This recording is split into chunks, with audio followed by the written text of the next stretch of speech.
बिस्मिल्लाहिर्रहमानिर्रहीम। मेरा नाम ताहिर हुसैन है और हमारी आज की वीडियो जो है जो हम डिस्कस करने जा रहे हैं वो है what is a clean room.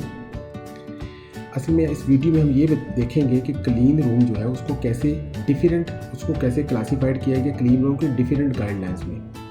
तो पहले हम देखते हैं कि what is clean room. Clean room को जो डिफाइंड करते हैं वो ये है कि a clean environment design to reduce the contamination of process and materials. This is accomplished by removing और रिड्यूसिंग कंटामिनेशन सोर्सेज। असल में जो क्लीन रूम है इसकी बेसिकली ये इस तरह की एक इन्वायरमेंट क्रिएट की जाती है किसी भी जगह पे प्रोडक्शन में कि इसमें जो जितनी भी कंटामिनेशन होती है जो प्रोसेस और मटीरियल की होती है उसको रिमूव किए जाते हैं या उसको फिर रिड्यूस किया जाता है। अब क्लीन रूम जो फेडरल स्टैंडर्ड है 209A 209E उसको कैसे डिफाइन करते हैं कि वो ये इस तरह डिफाइन करते हैं कि a clean room as a room in which the concentration of airborne particle is control to specified limit, कि जो भी एयरबॉर्न पार्टिकल है वो एक ख़ास लिमिट पे उसको कंट्रोल किया जाए। ये फेडरल स्टैंडर्ड 209E जो है वो इसको इस तरह डिफाइन करते हैं। अब ब्रिटिश स्टैंडर्ड जो है वो क्लीन रूम को किस तरह डिफाइन करते हैं कि ऐसा कंट्रोल रूम के कंट्रोल ऑफ पार्टिकुलर कंटामिनेशन कि आप इस तरह का एक इन्वायरमेंट कंस्ट्रक्ट करें कि जिसके अंदर जितनी भी कंटामिनेशन है उसको मिनिमाइज़ किया जाए और एक ख़ास लिमिट पे उसको रखा जाए, उससे ज़्यादा वो चीज़ ना हो। इसके अलावा temperature, humidity, air flow pattern और एयर मोशन एंड प्रेशर उसको भी कंट्रोल किया जाए। तो ये क्लीन रूम की डेफिनेशन है। ये अभी आप देख रहे होंगे स्क्रीन पे जो मैंने अभी आपको बताया, यही क्लीन रूम की डेफिनेशन है। ये अभी आपके सामने क्लीन रूम आया। इसमें आप देखें कि यहाँ पे क्वालिटी एश्योरेंस लैब है और इसकी क्लास जो है वो 10,000 है और एसेप्टिक एरिया जो है उसकी क्लास भी अगर आप देखें तो यहाँ पे 3 पॉजिटिव है और यहाँ पे 2 पॉजिटिव और यहाँ पे ये 1 पॉजिटिव है। ये 3 पॉजिटिव का मतलब ये है कि एयर यहाँ से इस एरिया में मूव हो सकती है, यानी ये जो एसेप्टिक एरिया है 10,000 यहाँ से इस एरिया में मूव हो लेकिन इधर से इधर ना जाए, क्योंकि यहाँ पे पॉजिटिव प्रेशर ज़्यादा है। 3 पॉजिटिव का मतलब ये है। और ये 2 पॉजिटिव है जो कि क्वालिटी एश्योरेंस लैब है, इधर से एयर जो है वो इस जगह पे मूव हो। लेकिन ये जो 1 पॉजिटिव है ये 1 पॉजिटिव से 2 पॉजिटिव की तरफ एयर मूव ना हो। तो इस तरीके से हम सिस्टम को प्रेशराइज भी करते हैं और इस तरह से हम जो भी कंटामिनेशन है उसको कंट्रोल किया जाता है। अब हम डिस्कस करेंगे कि what is clean room classification. अब जो क्लीन रूम है उसको क्लासिफाइड किया गया उसकी क्लीनिनेस लेवल के हिसाब से कि उसके अंदर जो उसका क्लीनिनेस लेवल है वो किस तरह है। तो जब हम इसको क्लासिफाइड करते हैं तो उसमें जो डस्ट पार्टिकल होते हैं उसका size of the dust particle और क्वांटिटी पर वॉल्यूम ऑफ एयर के हिसाब से हम इसको क्लासिफाइड करते हैं। The primary authority US Canada ISO classification system ISO 146441 इसको कैसे क्लासिफाइड करता है, इसमें कौन सी क्लासेस शामिल है, वो है ISO 1, ISO 2, ISO 3, ISO 4, ISO 5, ISO 6, ISO 7, ISO 8 and ISO 9। जो ISO 1 है जो कि बिगिनिंग वाली है, इसका मतलब है कि ये क्लीनेस्ट प्लेस है और ISO 9 का मतलब है कि डर्टीएस्ट। लेकिन इसका ये मतलब नहीं है कि ये इतनी डस्ट, ये रेगुलर जो रूम है उससे फिर भी ये क्लीन होती है।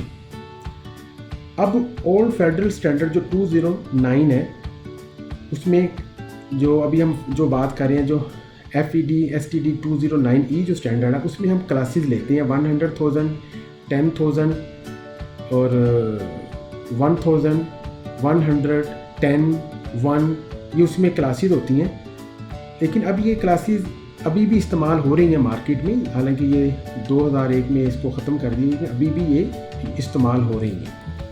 तो अभी आप देखेंगे कि क्लीन रूम जो क्लासिफिकेशन पार्टिकल क्वांटिटी है उसको आमतौर पे हम माइक्रोन या माइक्रोमीटर में हम मेजर करते हैं, जो कि बहुत ही स्मॉल क्वांटिटी के लिए मेजर किया जाता है।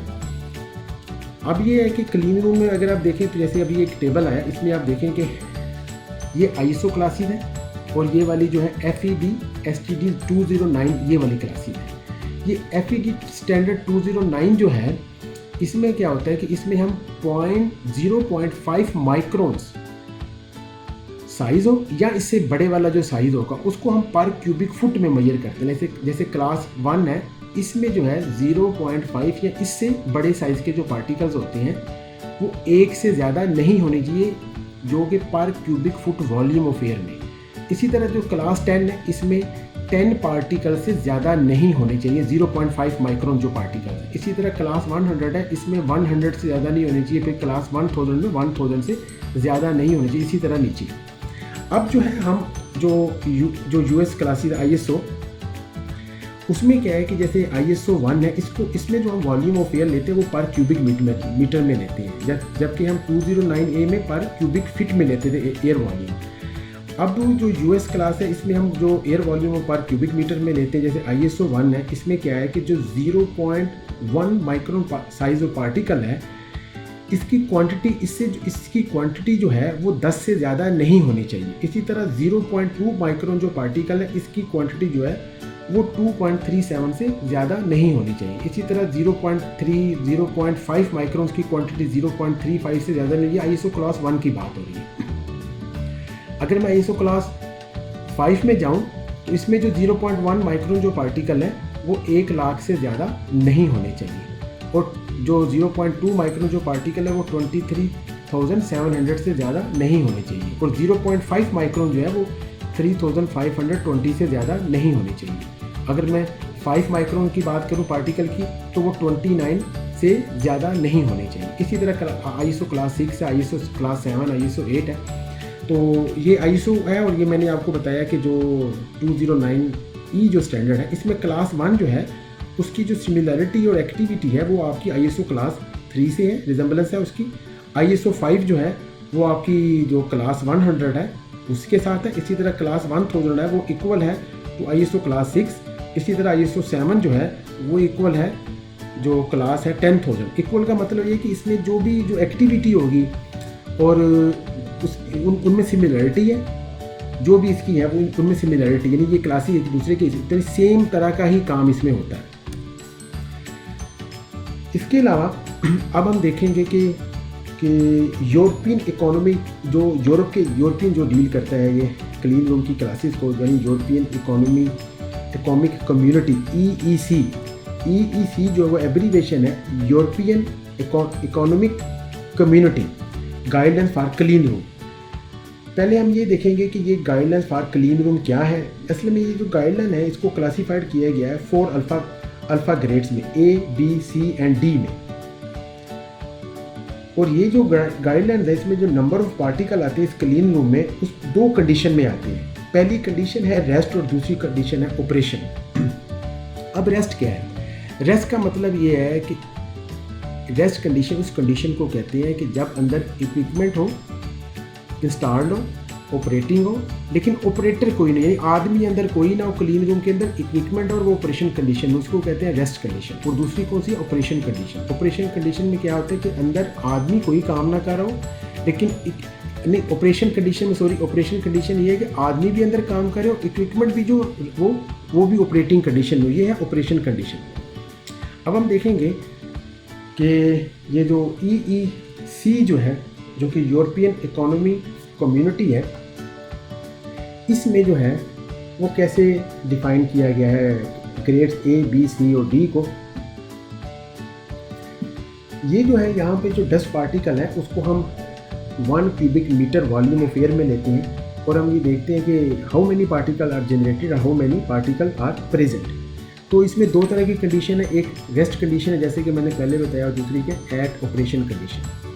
अगर हम ये देखें, अब ग्रेड A है, पहले हमारी रेस्ट कंडीशन की बात हो रही है। अब ग्रेड A क्या है कि वो कहते हैं कि जो 0.5 माइक्रोन्स जो पार्टिकल है, इसके इक्वल या इससे ज़्यादा बड़े साइज के जो particle equal to or above 0.5 microns, वो 3,500 से ज़्यादा नहीं होने चाहिए एट रेस्ट कंडीशन, और जो 5 माइक्रोन है वो 0 होने चाहिए।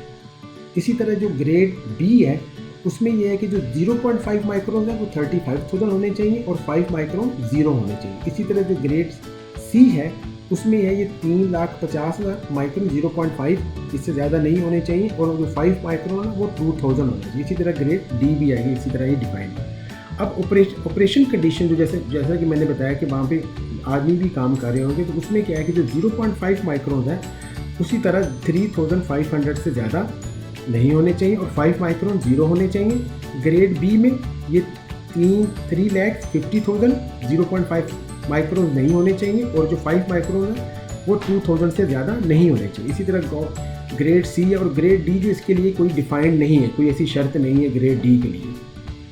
अब हम ये देखेंगे कि जो यूएस है FDA और वर्सेस जो यूरोपियन है, इसमें आपस में क्या सिमिलरिटी है।